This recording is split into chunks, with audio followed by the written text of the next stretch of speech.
Welcome to another edition of Spooky News from Spooky Ventures. This episode is for November 17th, 2023. Halloween 2023 is in the rearview mirror, but as I always say, spooky is a lifestyle, not a season. As always, before I get to the news, I have some other things to talk about. First, all things Spooky Ventures, and especially this YouTube channel, are supposed to be interactive, so please interact. You can do that by liking our videos, sharing our videos, and subscribing to our channel. You can also contact us directly. And remember, you can get some cool Spooky Ventures merch at cafepress.com/spookyventures. Next up, if you want more information about anything I talk about here, there are two places you can find that. First, you can sit through the video. I know, that's a chore, right?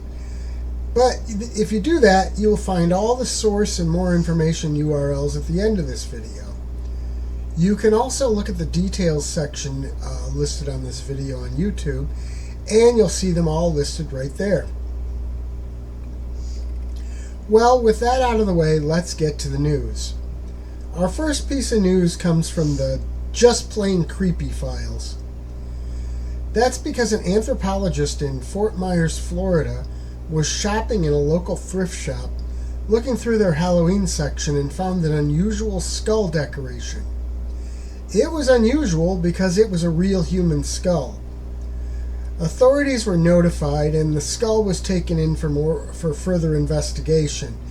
It should be noted that no foul play is suspected, and the thrift store got the skull, which they thought was a decoration, when they bought a storage unit full of all kinds of stuff. Now that story is a little hard to follow up, but I'll try to do that by switching to books, and specifically Stephen King. If you're a fan of his novel Cujo, you are in for a real treat. That's because there's a new anthology book coming from King in May of 2024, and contained in that collection you'll find a sequel to Cujo. The tale is called Rattlesnakes, and the book is titled You Like It Darker. A book that was recently published should be of interest to fans of a beloved cult horror film. Written by John Walsh, The Wicker Man, the official story of the film, is devoted to a look into the making of that classic movie. It's a coffee table tome that's considered an art book, and it was published by Titan Books on November 7th. From books, let's turn to horror television. There is an Alien TV series in the works for the FX network. I know I talked about it a while ago. It actually had started production before the workers' strike and then the actors' strike. Now that both of those have been resolved, the series is back on track.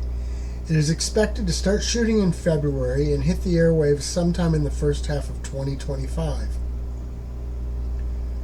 Also expected in 2025, due to delay from the two strikes, is Welcome to Derry. It's a series coming from Max and will serve as a prequel to the two-part film adaptation of Stephen King's It. Another TV series built around a horror film is said to be in early development from Amazon MGM Studios. That film, or perhaps film series, is Poltergeist. I say that it'll possibly be more about the series than the one film, because all that's been revealed so far is that it's in the same universe as Poltergeist, so that leaves it pretty open. In a similar vein, did you see the Pet Sematary Bloodlines prequel on Paramount Plus? Well, if you, like me, missed it because you don't have that service, there is some good news. The prequel to Pet Sematary will be coming to the usual online video rental outlets in digital format on December 5th, with a physical release on DVD and Blu-ray coming 2 weeks later on the 19th. A documentary is in the works about the life of producer Deborah Hill. I'm a huge fan of Hill's work, particularly the movies she did with John Carpenter, so I'm excited to see her getting this kind of attention. Hill has been gone since the early in the 21st century, but I would argue that her impact on films will live for a very long time. She really came into the spotlight with the original Halloween film, so it's quite appropriate for that Halloween star Jamie Lee Curtis is involved with this project. Coming next October, the third film in the Terrifier series has just gotten a teaser trailer release. The movie is going to be a Christmas horror film, and it's sure to be a gore fest. Based on the trailer, it will also be a lot of creepy holiday fun. That brings us to the end of the actual news, but stick around for dates from our spooky calendar. Also, remember that all sources and more information for the stories I've talked about will be included at the end of this video. Now, about that calendar, if you go to the main page at spookyventures.com and scroll down toward the bottom, you'll find the link to our spooky calendar. There's a picture of the calendar there and the link for it right there. In it, we include dates that should be of interest to those of us in the spooky tribe, anybody who's into all things spooky.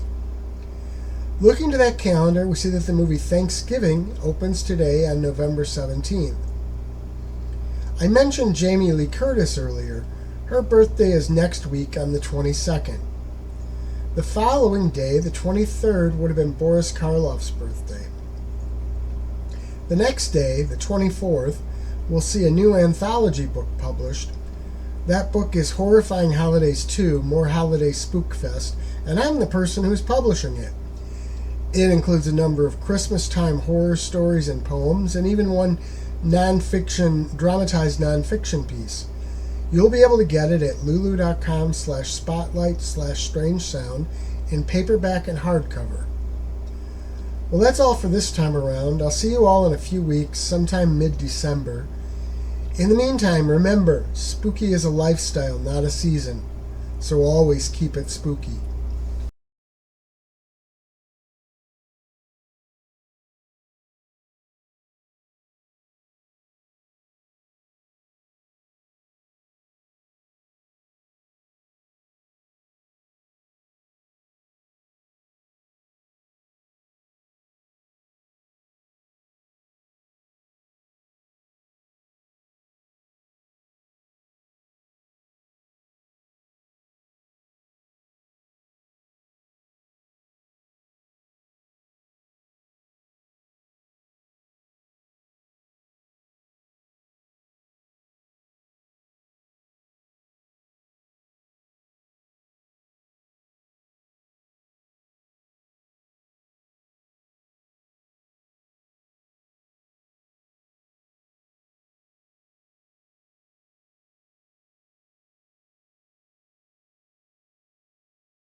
Spooky Ventures is the home for spooky content and spooky merchandise on the web. Check it out today at spookyventures.com. And remember, always keep it spooky.